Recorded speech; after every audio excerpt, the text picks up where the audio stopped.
Hello, my name is Andrew Keene. Welcome to Keene on America, the daily interview show about the United States.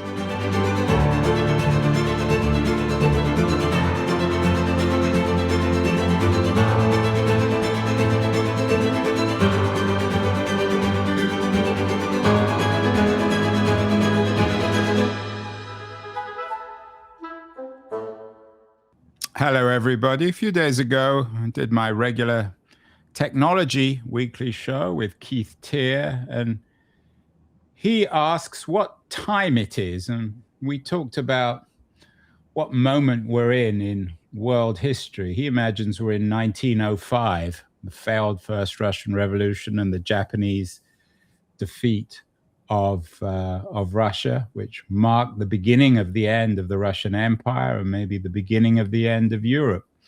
Anyway, the other what time we're in is we're already through the first half of the 2026 year. We're well into July, and I thought it would be a good opportunity to talk to an old friend of the show, David Masciotra, a cultural critic, political observer, about what's been happening in America and in the world in 2026 for the first 6 months. So, David, let me ask you, what time is it in July 2026? Is we in 1905, 1914, 1789, 1848, 1968, or none of those years? Well, it would be hard to pinpoint it on the calendar, but I share the general thought of your previous guest that we're in some period of the past. As this year, 2026, we've seen many of the old gods stumble back onto the landscape. The old gods of nationalism,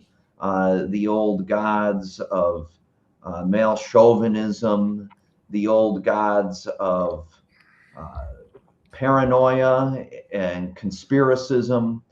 And it seems as if, a long time ago, a Polish sociologist who I quoted in my book, Exurbian Now, Bauman is his last name. Zygmunt Bauman, yes, who taught Zygmunt at Leeds Bauman. University, who died recently. Yes. He wrote quite brilliantly about moving from an age of solidity to liquidity. We're in a liquid age in which nothing feels stable, nothing is predictable. So that inculcates nostalgic longing in people, and that nostalgia is often irrational and ill-informed, but people want to return to stability. So they're looking for the answers in the resurrection of manufacturing, which isn't going to happen, or the resurrection of building entire society around a nuclear family with a dominant male figure in the household. That's not going to happen. Return to religion. The Washington Post reported that more and more young people, believe it or not, even though I'm cast in this heavenly glow, I can't believe it, are looking at Catholicism for the answers. So we're certainly in an old time with the old gods and waiting for the future to appear. Yeah, and one of the quotes that gets repeated endlessly in the first half of 2026 has been the one from the Italian a philosopher of history, Antonio Gramsci, who famously said, the crisis consists precisely, this is, I think, from his prison notebooks. Yes, it's the crisis consists precisely in the fact that the old is dying and the new cannot be born. In this interregnum, a great variety of morbid symptoms appear. And it's this idea of an interregnum. We're living between periods, but we don't quite know what they are. Maybe we know what period we're coming out of, but we don't really quite understand where we're going. Right. That's precisely it. And most people misquote that as monsters, morbid, instead of morbid symptoms, monsters. Well, I think it got translated both ways, and it depends who's doing the translating. But the monsters one also works, doesn't it? Or you don't think it does? It depends on how it's used. I don't He want to said get. he meant a time for monsters. In other words, and I think that fits our age. We're living in a time of monsters, an age of paranoia where Yes, well, that everything we is certainly treated in are. an apocalyptic kind of way. Right, right. And that's essential. I suppose I was using old gods in the way that one could use monsters, and that we, uh, in seeking the stability that has transformed into thin ice, or to return to Bauman, liquid, uh, an authoritarian impulse is manifesting, because the strong man promises strength. So people are rushing back to the old institutions, the old paranoias, the old scapegoat tactics, because they believe that this promises the stability that our society no longer offers. Uh, but even with the increase in cost of living, and the challenges of modernity, it's still rather easy to argue that the quality of life now, at least in the Western world, is much better than it was for my parents' generation, certainly for my grandparents' generation. And yet, we live in an age of anxiety. We live in an age of doom scrolling and pessimism. Uh, One of the more recent appearances I made on your program, you were kind enough to uh, question me about my many years of work with the late Jesse Jackson. Uh, and one of the things I was thinking about in reviewing the first 6 months of 2026 is the absence of a benevolent vision. I admired Jackson very much, but even those who didn't would at least acknowledge that he projected a benevolent vision for our society. Oh, The yeah. Although, Rainbow David, I have to Coalition. admit, and I kind of half regret this, so I have an opportunity now to come back at you. We did an Yeah. interesting conversation with Jackson after his death. You wrote a biography, perhaps the best biography on Jackson. Oh, thank you. But the one thing I forgot to bring up was the controversies about his Hymietown remarks. How does he, for you, I know you're a fair observer, you're not going to write some hagiography. Did that, was that chapter, that episode, in any way undermining Jackson's reputation as a liberal, as a decent fellow? It did at the time when that statement leaked to the press in 1984. It certainly did, because he was touring the country talking about building a rainbow coalition, and universality of brotherhood and sisterhood. But I will, and I deal with this thoroughly in my book. But I will say that he genuinely changed after that comment. I saw it up close and personal decades after he made the comment. He became while still maintaining some criticism of Israel, of course, Israel's conduct. He became an ally to Jews all around the world, doing a great deal of work with the U.S. Holocaust Memorial Museum, advocating for Soviet Jewry when he met with Gorbachev in the 80s. And one of his daughters actually converted to Judaism, and her rabbi spoke very movingly at Reverend Jackson's funeral about how he would regularly attend temple services with his daughter, who was a convert. So in Chicago and all around the world, he spent years trying to offer recompense for that remark that threatened to fracture Black-Jewish relations and the Rainbow Coalition. And it's actually an appropriate story to reflect upon now. Right, that's what I was thinking, because I know we talked before we went live about some of the themes that you think have dominated the first 6 months of the year. You're concerned with the impact of anti-Israel / anti-Semitism, and this is not going to be a show on the difference between anti-Israel and anti-Semitism, because that's very boring.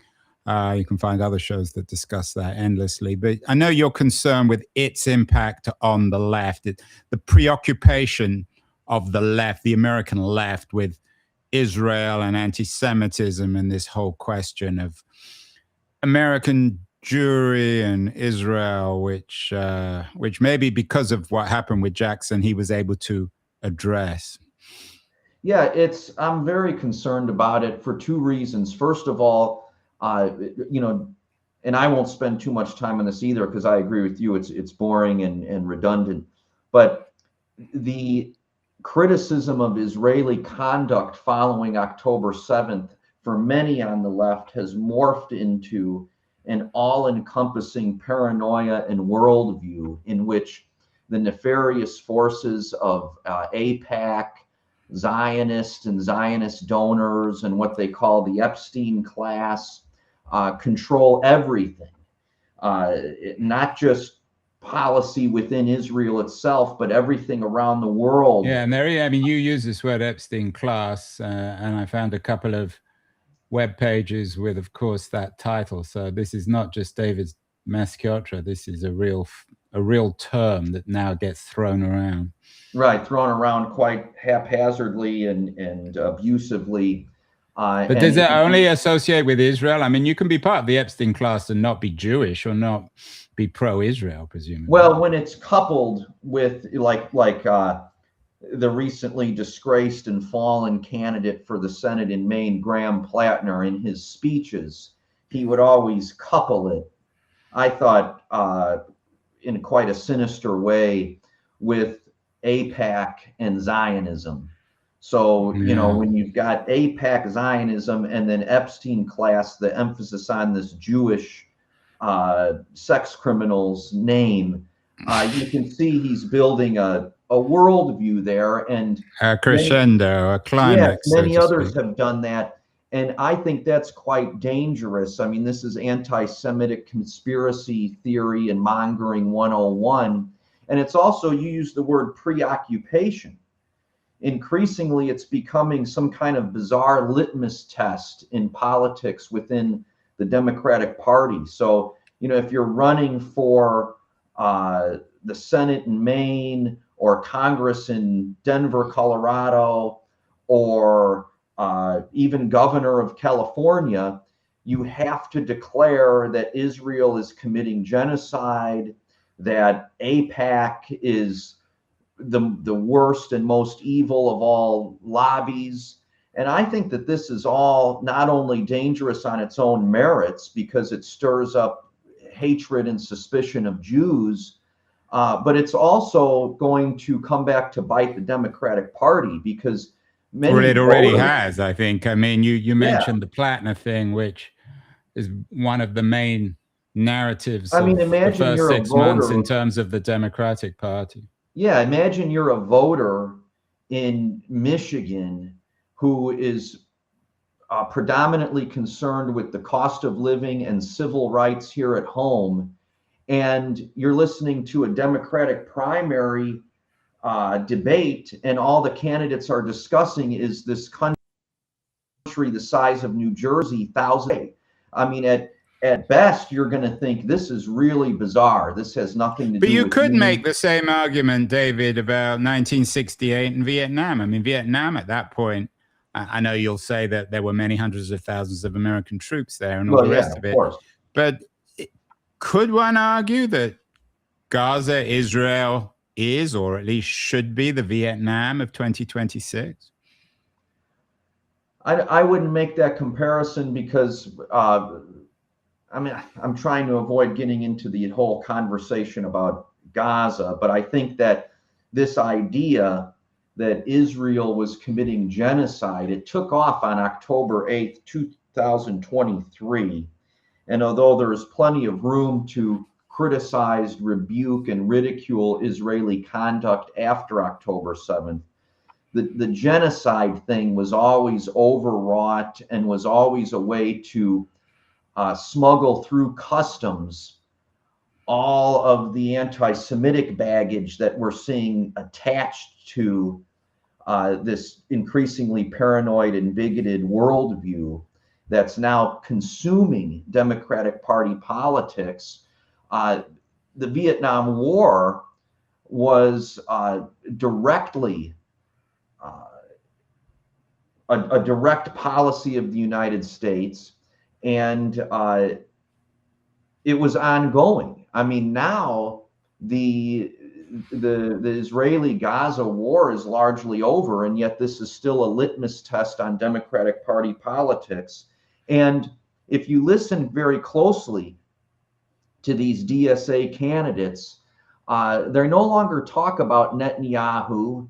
They no longer talk about the Israeli government. They just talk about Israel, AIPAC, and Zionists. So the language has become much less precise. It's become much broader, and therefore it's enabling them to cast a much wider net. And there are all kinds of consequences. So just today, PEN America put out a report that literary agents are discussing how Jewish authors are increasingly rejected by publishing companies. Politically, you're seeing a real rejection of anyone who refuses to denounce Israel in the most vicious and extreme terms. So this militancy is Yeah, and very it's coming unhealthy. out. I mean, you've written about it, David, I know, on lots of fronts. You wrote an interesting piece in Unheard about why the Democrats are giving Graham Plattner a free pass. Maybe we'll come to the Plattner thing in a second. And it also reflects the rise of a left activist class within the Democratic Party. There's Mandami, of course, but the woman now has become the pin-up on the left. And also, for people who are critical of all this, is a woman called Daria Liza Avila Chevalier. Have you come across her? What do you think of her?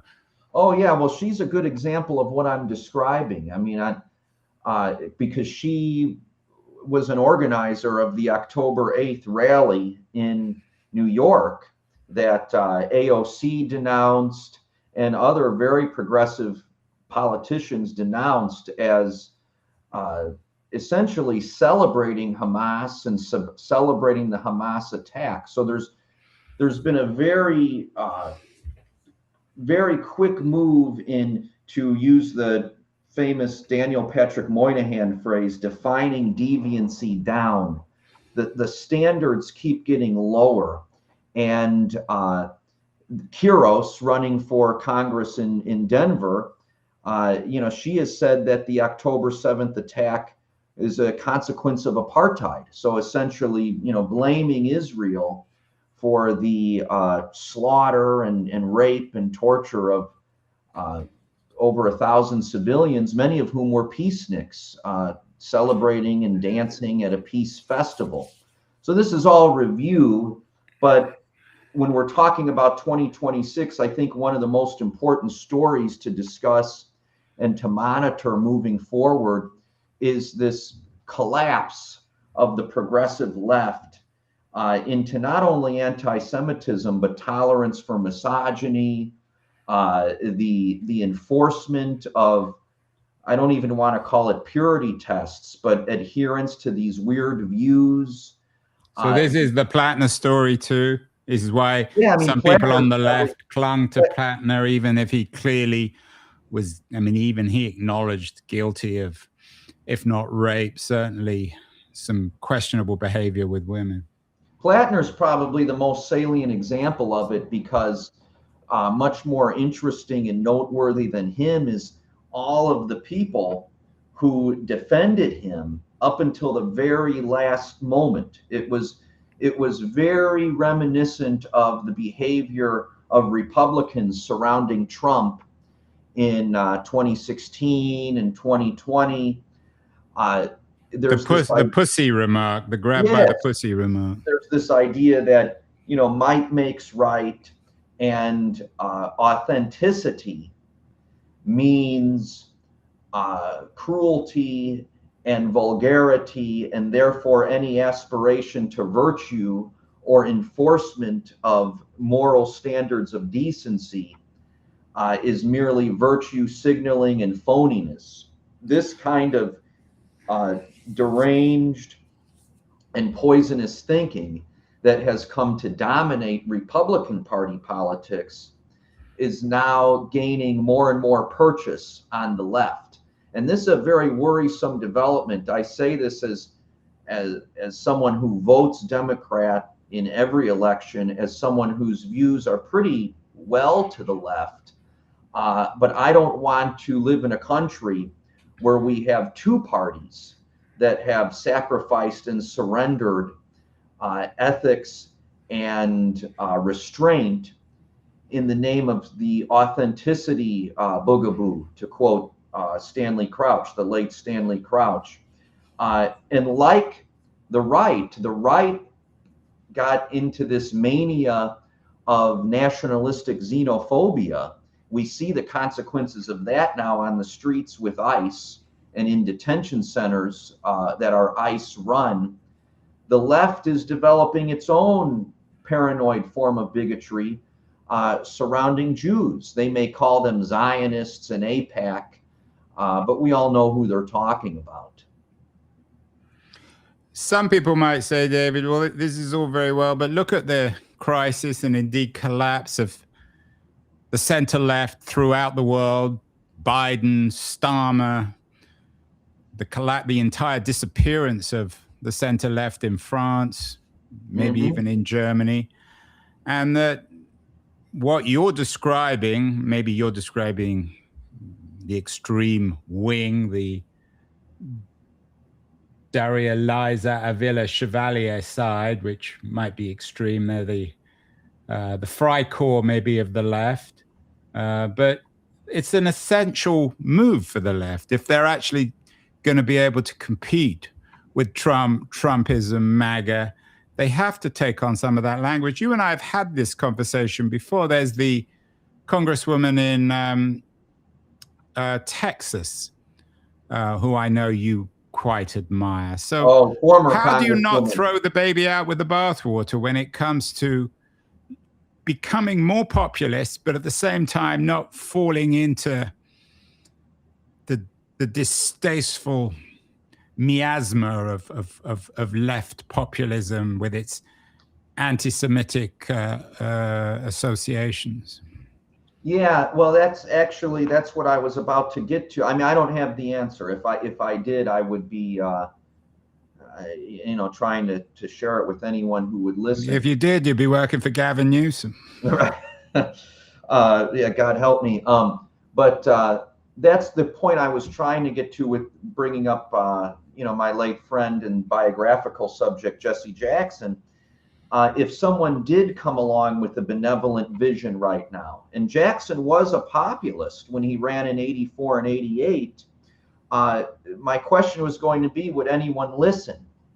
And that is I think the biggest crux and crisis of our time, not only in the United States, but as you suggest with your other examples around the world, in how do we restore a vision of politics that, rather than having its basis in rage, even though anger is necessary in any social movement, but instead of rage and resentment, having a basis in coalition politics and something affirmational. I recently conducted an interview with a great civil rights hero of the United States right now, Brian Stevenson. And this is one of the topics that we discussed. So, and you might just remind everyone, David, of Brian Stevenson. He just had I said to you this before we went live. There was just a long interview with him and Ezra Klein. I know you're writing a piece about Stevenson too. Yeah, Stevenson is the founder of the Equal Justice Initiative in Alabama. He was instrumental in freeing several innocent men from death row who had been sentenced to die because they were sliced and diced in a racist and sclerotic system of criminal justice. He's emerged because of that reason as the leading advocate for criminal justice reform in the United States.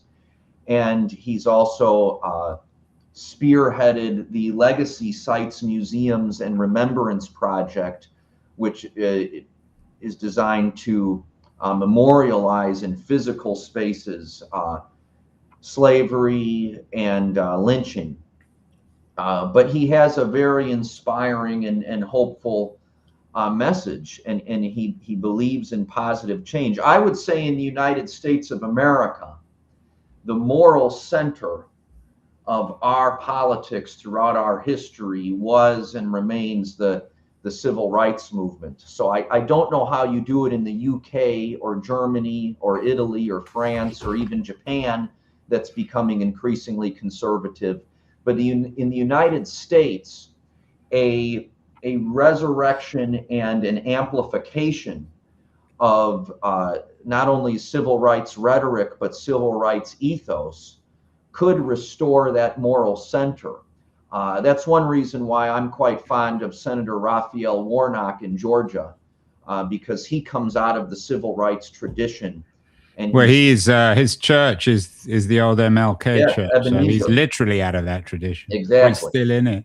I know you've been quite critical. You wrote an interesting piece for Unheard recently on what you call, and I like this term, I'm not sure if it's yours, the Democrats' luxury belief agenda. You associated Hassan Piker on that wing of the party. What is this luxury belief agenda of the Democrats, and why is it so dangerous? It's a very good segue, because in that piece I write about how back in the day, voter turnout would revolve around local groups on the ground, or if it was in black neighborhoods, black churches working in coordination with the NAACP, National Urban League, Jackson's Rainbow Push Coalition.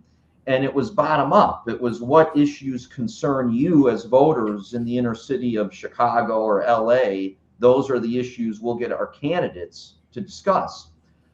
Now, these streamers are having increasingly powerful influence in political campaigns. So Hassan Piker, who's I find a rather repulsive figure. Is he on the Chevalier wing of the party? Yes, he's a streamer operating out of Los Angeles, California, and yet he got his audience, which is quite large, to make thousands of calls on behalf of Chevrolet in New York and on behalf of Kuros in Denver. So what that means is you deprioritize the local issues on the ground, because Piker knows nothing about those. He's talking to a screen like I am right now in his Los Angeles home. And David, you're on one of the most important podcasts on the internet. Oh yeah, well, all of our problems would go away if Andrew Keene became the most influential streamer. But that just goes. I know you don't think very much of some of the leading podcasters, but that's another show. But what it does do is, as it deprioritizes local concerns and needs, it amplifies and scaffolds luxury beliefs. And luxury beliefs refer to beliefs, the consequences of which will not affect those who harbor them. So Israel is a good example. Making an issue all about Israel and Palestine is fine for the wealthy, educated, white progressives who are supporting these DSA candidates. It's probably not going to work out so well for the working class blacks and Latinos who did not vote for these candidates. Defunding the police is another example of a luxury belief. I've written very often about the need for significant police reform, but withdrawing police from low-income, high-crime neighborhoods is not popular with the people who live in those neighborhoods. But it is popular with progressives who live outside of those neighborhoods, because it's a luxury belief. The progressives outside those neighborhoods won't be left to deal with the consequences. So streamers who have a national audience, as they become more influential, whether it's Piker on the left or Nick Fuentes, unapologetic white supremacist on the right, they're going to champion luxury beliefs because they don't have the knowledge, capacity, or resources to champion local concerns. And that will only make our political discourse more divisive and more detached from the needs of actual people on the ground in these districts and in these states. Yeah, and Fuentes, of course, is a neo-Nazi, not very Yes. keen on the Jews either. There was an interesting piece in the Wall Street Journal, to put it mildly, recently about what Trump voters are saying about the economy now. So how does the left win back Trump voters, which are the core to the middle ground? I'm not sure if that's the right term, but certainly if they're to win back power, not just in the midterms, David, later this year, which will define 2026 ultimately, but also in 2028, they've got to win back some of the white working class that voted for Trump. How do they do that? It's a very good question. One thing that won't work, and then I'll try to get to what perhaps might work, is working class drag, working class cosplay. That was what they attempted to do with Graham Plattner, because Plattner, although he wasn't really working class, he had a good way of presenting himself as working class. He had working class tattoos. Right, he had working class tattoos, including a Tantumkampf, but he didn't know what that meant. And he I'm not sure whether it's better. I'm not sure whether his defense that he didn't know what it meant is worse than acknowledging that he did know what it means. Right. It's like, pick a card. You're either an idiot or a Nazi. This isn't probably the reality is he's a little bit of both. Right. Exactly. Yeah. There's a lot of overlap with those two categories. But he always looked like he had just changed a tire, and he always talked as if he was a pro wrestler. Susan Collins. Like he was cutting this wrestling. He does have a good voice. You got to give him that. Yeah, but it was the delivery was so strident. I mean, it was like I said, it was like Hulk Hogan, going into the steel cage. And what the polls were showing, I mean, we'll never know, because this buffoon dropped out of the race because he's been accused credibly of sexual assault and domestic violence. But I mean, more. I mean, he's been accused of rape, which rape, the most extreme kind of sexual assault. Term rape, yeah, exactly. Rape and domestic violence by multiple women. But the polls were showing that Susan Collins was actually ahead of him before he dropped out, and the theory was that he would win back the white working class vote. He was doing far worse with white working class voters than Collins' previous opponent. So I don't think that white working class voters are merely looking for someone who will wear the right costume and speak in the right gravelly voice. They've become increasingly partisan, increasingly disdainful of the Democratic Party, which is what makes this incredibly difficult. But they do have real beliefs. They are social conservatives. Those are real beliefs. Well, everyone has real beliefs, exactly. Whether they're working class or, I mean, even your luxury belief Democrats, they have real beliefs, right, some of which actually impact on their lives. Right. Many white working class voters are as genuine in their belief as educated progressives. So, how do you try to appeal to them?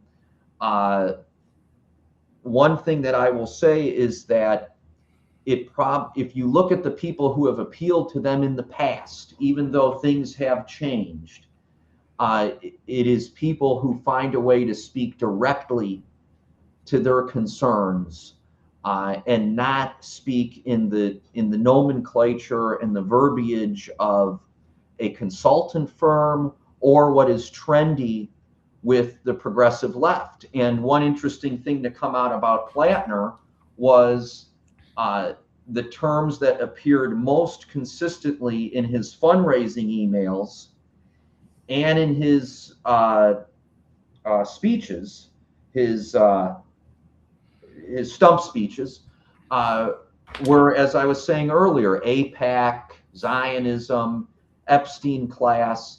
And I don't think if you're a farmer or a home health nurse or nursing aide in Maine or a retail employee, what's first and foremost on your mind is AIPAC. So yeah, it's like a drinking game. If you don't bring up Gaza, the Epstein class, I mean, obviously right. Trump, J.D. Vance, Peter Thiel, Elon Musk, then there's something wrong with you. Let's just be clear, though, David, with what you're saying. Some people might think, oh, this Masciotra character is just another defender of the establishment Democratic elite, guys like Stephen Colbert. But you've been quite critical of Colbert and of what you call establishment liberalism. So you're not a supporter of establishment liberalism any more than you're a believer in the luxury belief agenda of left-wing Democrats. So is there a space between the old establishment and luxury belief Democrats? Is it further to the left? Is it a compromise? Where does one go? I think that's, first of all, you described me correctly. I fall into a category that Pew Research calls the left out left. People who are on the left, but they feel left out from both the Democratic Party apparatus and the progressive insurgency. But yeah, I did write a piece about how Stephen Colbert kind of represents the detachment of establishment liberalism. There was this really strange effort to transform him into a national political hero, almost a martyr, almost. So he's what happened to him? Quasi-religious figure, and yet at the same time, his ratings were in free fall, and fewer people cared about anything that he had to say. So I guess what I'm trying to advocate, as boring and as simple as it sounds, is to confront and engage with reality. I mean, so many people, their entire conception of politics is social media and what we're doing right now to become a little self-deprecating is, looking and talking to screens. But you have to get back to the very old-fashioned boots on the ground, talking to people, meeting with people. So yeah, it's the Jesse Jackson version of politics. Exactly. I don't want to be a broken record and act as if everything goes back to Jesse Jackson because I wrote a book on him. But that form of politics, which Obama knew very well too. Obama became something different once he became president, as would happen to anyone. But Obama applied a community organizer's tactic to political campaigns, especially that first one. And the results speak for themselves. Everybody ridicules and rips on Bill Clinton, but Bill Clinton found a way to carve out territory between what was then the Reagan Democrats who had voted for Reagan and for the elder Bush, and the Democratic base, which was Black voters and Latino voters and working class women voters and even educated women voters. So oftentimes the key to successful politics is staking out that territory that appeals to someone like me, the left out left, people who feel that those with the biggest microphones and megaphones aren't speaking for them. And Well, I mean, you're part of the liberal left, David. I mean, yeah, that's my term. I wonder whether, when we look back at 2026 in historical terms in a few years, it might seem more of a Gramscian interregnum waiting for Godot, so to speak, in the sense that you mentioned Obama and Clinton, who came along and said stuff, and then all that stuff seemed inevitable. But we haven't really seen that. We've seen the Plattner stuff, which I think at the moment is headlines, but people will quickly forget. What we're missing, and I did a show with Tad Devine, who was the manager of the Bernie Sanders 2016 campaign, and he talks about he has a new book about how the Democrats screwed Bernie, which I think he's right on. Bernie came along. Maybe he's not relevant in 2026, certainly not in 2028. But he said stuff that now seems obvious. Some of it's controversial. Some of it seems self-evident. Some has even been incorporated into the Democratic establishment. But we're still waiting for that. We're still waiting for the next Sanders or Clinton or Obama. Maybe it's Ossoff in Georgia. Conceivably, I guess it's Newsom in California, although I somehow doubt it. Mm-hmm. But there's someone somewhere who will package all this stuff up and capture the imagination of liberal leftists like yourself, as well as hopefully the white American working class, as both Clinton and Obama did. Yeah, and I also think that what Clinton and Obama did was they spoke about issues that were very impactful in people's lives, but were not part of the discourse, or they spoke about the old issues in new ways. I'll give you an example. I mean, you've put me on the spot, but something I've thought about for a long time. Millions and millions of Americans, especially those in my generation, I'm a millennial, and those in the younger generation are self-employed, or they combine traditional work with freelance work. The percentages on this are staggering. And yet we're caught between two nostalgic presentations of politics and economics, where we still hear talk about bringing back manufacturing, or we hear talk about emboldening the labor unions, and we hear talk about enlarging the social welfare state, and some of these things are very wise and would be very beneficial, others not, but it doesn't appeal to someone who's caught in this shifting economy. So what I would like to see, for example, and I think it would appeal to many people, at least in my generation and younger people, is someone come out with something like a self-employment manifesto. How do we confront the realities of the gig economy without acting the precariat of the world unite? You have nothing to lose but your fifth job. Yeah, exactly. You have nothing to lose but your next freelance invoice. Your next gig. Right. I think that would wake some people up, because for example, when the Republicans eliminated the subsidies for the Affordable Care Act, it was devastating to millions of people, and millions of people are losing their health care coverage. But almost never in the debate did you hear about the millions of people who obtained their health insurance through the Obamacare exchange, not because they're unemployed or even because they're what we would call poor, but because they don't have a job that provides them with traditional benefits, because they're piecing together several sources of income. So that's just one example, and this is just off the top of my head, on how we need political leaders who, instead of falling into the old framework of cutting regulation to stimulate job growth, or constructing new heavily funded social programs can meet the conditions of people as they experience them now. Self-employment is a condition that in which millions and millions of Americans live. That number will only increase, and yet no prominent figure in the Democratic Party or the Republican Party talks about it.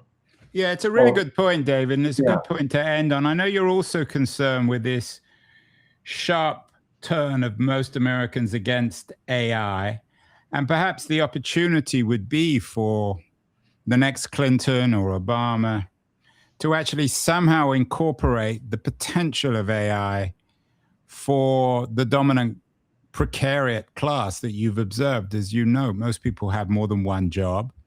Most people fear AI, but at the same time, most people recognize that it also offers them the opportunity for perhaps more leisure time or perhaps more power in their work. So when it comes to something like AI, do you think this offers an opportunity for the left, in particular for the liberal left that you're representing on this show, to actually be a little bit more optimistic?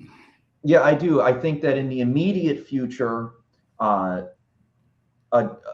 Democratic Party leader looking to build a national profile is going to have to come out in opposition of the way in which data centers are being constructed. These data centers have bipartisan opposition. They're environmentally unsound. But they provide, I mean, in defense of the data center, you say data centers, I say data centers. In defense of them, they do provide work, jobs, some of them full-time for people who otherwise wouldn't have full-time work. Yes, but it's a big quality of life issue, and the way that it's happening in community across the country. Erin Brockovich, the hero of the film. Yeah, she's actually she was on the show a few years ago. She's quite a character. Yeah, she documents this very well on her Substack, that they're often done in secret deals. They don't involve community input, so it's circumventing the democratic process. And Governor Pritzker of Illinois, for example, has taken a very hard line against data centers, and he's going to run for president. So I think that's a wise move on his part, and I think it's the correct move. But longer term, there are many reasons to worry about AI and lament its growth, but I do agree with you that there's an opportunity for a leader with a little bit of an imagination to discuss how we could harness its power in order to use it as an effective tool to improve standards of living and to enhance quality of life, rather than, just devastate the arts and channel increasingly large sums of money to Silicon Valley moguls. No, there is an opportunity with, like I said, a little imagination, a little clever legislation, to harness its power on behalf of small business owners, on behalf of creative entrepreneurs, on behalf of students and schools. And yet, again, we're waiting for the emergence of that leader with that language, and it hasn't happened yet. Well, there you have it. Happy half year, David. Borrowing from Hegel, maybe we're not really able to see the year yet until it ends in terms of historical overview.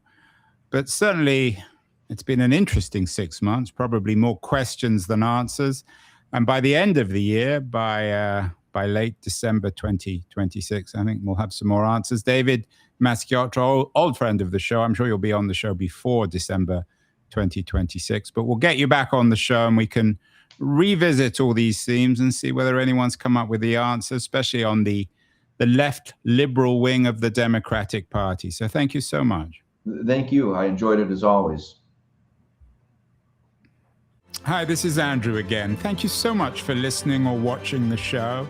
If you enjoyed it, please subscribe. We're on Substack, YouTube, Apple, Spotify, all the platforms. And I'd be very curious as to your comments as well on what you think of the show, how it can be improved, and the kinds of guests that you would enjoy hearing or listening to in future. Thank you again.